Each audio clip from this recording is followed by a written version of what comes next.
You know, why do people believe that the Diddy documentary is a hit piece? Really, was to me is well put together. If anything, is a hit piece was Surviving R. Kelly when it first came out, and how R. Kelly wasn't even arrested. Kim Fox did the press conference. I think that the Diddy documentary talks about his highs and his lows. And if you look at Diddy, Diddy was always had to be the star of everything. And I'm just giving y'all my perception and my opinion. And people can, people might take it, and everybody can feel how they want to feel. But I'm just giving y'all how I saw this documentary. I watched all of it, and I paid attention to everything they said. Everybody that was around Diddy has wound up either dead or in prison, man. And they still gave Diddy, 50 months? He ain't got 30 years like R. Kelly. And he never was a real producer. He never was a real musician. Never could rap. But he made it. He was in every group, and he wound up being the top star of the artists. Never was this. I never looked at Diddy and then like, wow, when I really would listen to that music, I was like, man, this dude, Diddy was a bad dude. You heard what the jury say? It's funny that you never saw the juries from the New York trial of R. Kelly 2021 federal case and 2022 Chicago federal case. Never seen none of the jury speak out.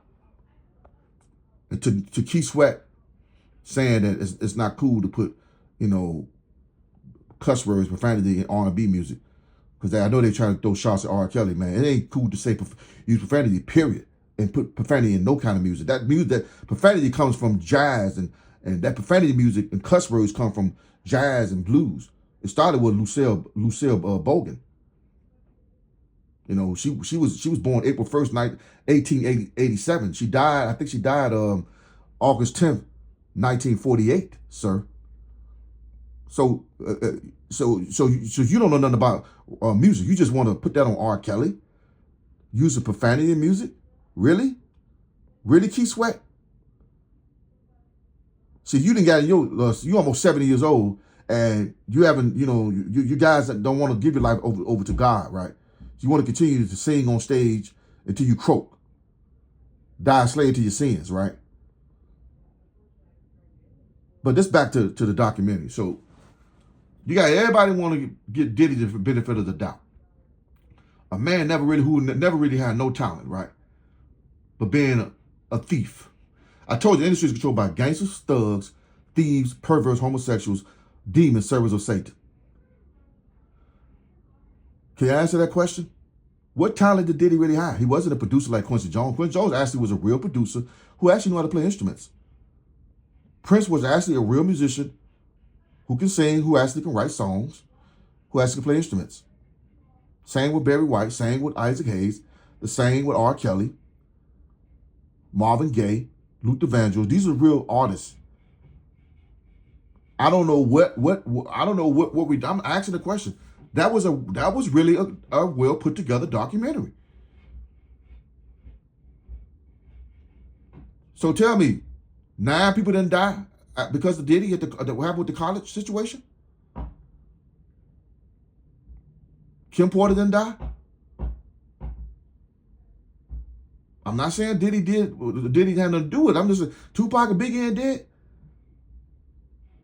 I mean, the guy didn't I mean, Keefy D didn't say Diddy paid for the hit. All the cops, they ain't know the face. Look, man, I'm not saying that Diddy was the only hands involved. There's other hands involved. The only thing I didn't like about it, why didn't they say other names like Reggie Wright Jr. That's my only gripe with that documentary. Craig Cadigan, why didn't he call out other individuals? That's all I'm saying. Man, why 50 Cent always trying to bring down the black man? Why he won't talk about Jeffrey Epstein? There's already documents about Jeffrey Epstein. Why he won't talk about Harvey Weinstein? There's already documents about Harvey Weinstein. Actually, the hit piece was on R. Kelly. That was a hit piece. Because I asked y'all a year ago, I asked y'all many times, who was Surviving R. Kelly about? Because it wasn't about no R. Kelly. Danny J was right when he said that they was going to do a hit piece or documentary on Jermaine Dupri.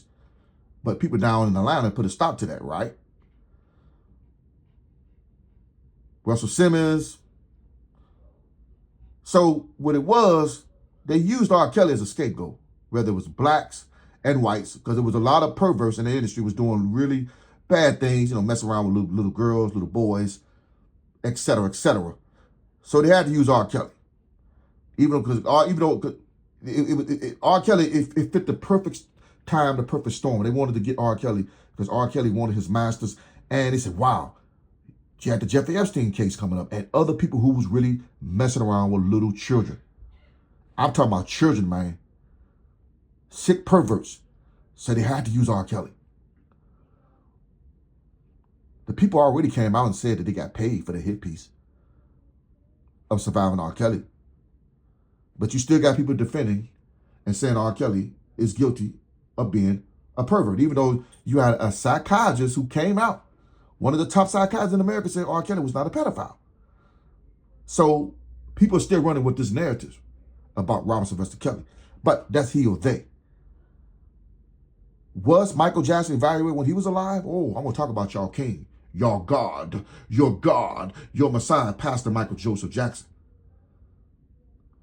Because I know y'all going to make that movie $700, $800 million to $1 billion. It's going to be nominated so many for many awards. Where the FBI cleared Michael Jackson, man. The FBI said he didn't do it. He was found not guilty in 2005. Was it R. Kelly found not guilty in 2008 by the courts, the court of law? I'm just saying. Some guy from Chicago who called himself Machiavelli Mills saying Tupac was an emotional guy, man. He yelling and screaming all the time about Tupac was an emotional guy. Tupac might have been an emotional guy, but that don't mean that Diddy had nothing to do with his murder. He didn't play a part in it, but he didn't do it by himself. I'm not gonna sit there and just blame one person. That's why it's called a conspiracy. People say, well, Diddy, it was a hit piece. It's a pound on. Listen, man, maybe it is. But that don't mean Diddy didn't have nothing to do with the murder of Tupac Shakur and the Notorious B.I.G. That's all I'm saying, man. I'm not going to say a person didn't do like Willie D said. I know Michael Jackson wouldn't do a thing like that. I know he wouldn't jump in the bed and mess with no little boy, no child. I said, I would never say what a person wouldn't do. I said, hey, man, some of these cases, they have not proven that these people are guilty. But I'm saying, if anybody fits the profile of being a pervert, that would be Michael Jackson. That would be Elvis Aaron Presley. Some of these other people, no. Having people murdered and killed, man, and being involved, and every time some violence happened, Diddy was always around. Back to you, Keith Sweat. You never heard the song Shave 'Em Dry? Till the Cows Come Home? Woman's Blues, Barbecue Bass? By a woman named Lucille Bogan, man. You better do your research. Ray J. Keith Sweat. I thought you was a singer. Keith Sweat. I thought you was a musician. The new music, talking about, and it ain't never cool, man, to use cuss words in R&B. Like you all cool. Dude, damn near 70 years old, man. Keith Sweat. It ain't cool to use profanity, period, man. You know what's cool, Keith Sweat and Ray J? Is when you got a wife and kids, man, and when you can go to church, man, sometimes, not all the time, and when you can really try to live for Jesus, man, and try to your dream is the one day when you leave this world and you get to go to heaven, man. That's cool, man. That's cool, Keith Sweat.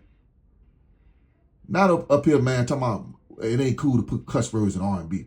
It ain't cool to be cussing, period. Now, let me tell you something. It ain't started with no R&B. In WA, they didn't start cuss words. They didn't start it. Ghetto Boys didn't start it. It come from the blues. It come from jazz. That music also belongs to the devil.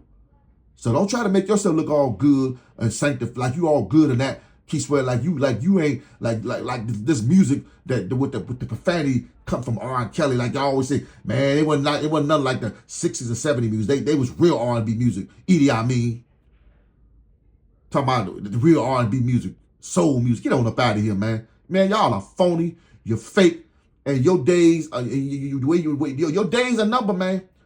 A lot of you guys running your mouth on these platforms talking about some R. Kelly, man, who got locked up for 35 years for racketeering the man out. Man, get on our social media, man, because y'all are phony and you are fake. Still trying to make money off rap music. Hip-hop is dead. One thing Nas is right about, hip-hop is dead. To me, all the industry, all the music is dead because it don't belong to you. It don't belong to you. It belongs to the world. And God said, for those who are friends of the world, you are enemy of Yahweh.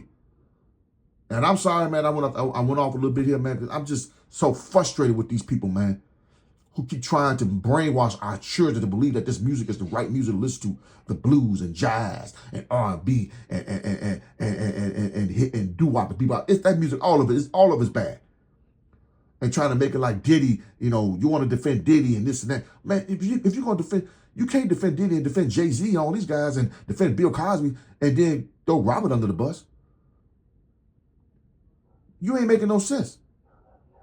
Some of you go on your platform with your New York hat, got your New York hat on.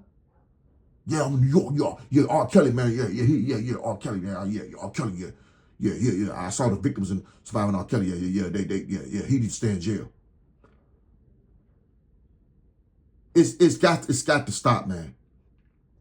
Mr. Kelly, I'm gonna say this again. You have to live for God only. Make spiritual music, hymn music. That's it. Stop trying to be the king of R&B, man. There's only one true king. His name is Yeshua the Messiah. We call him Jesus, but in Latin they call him Jesus. I'm out. God bless. Ta-ta.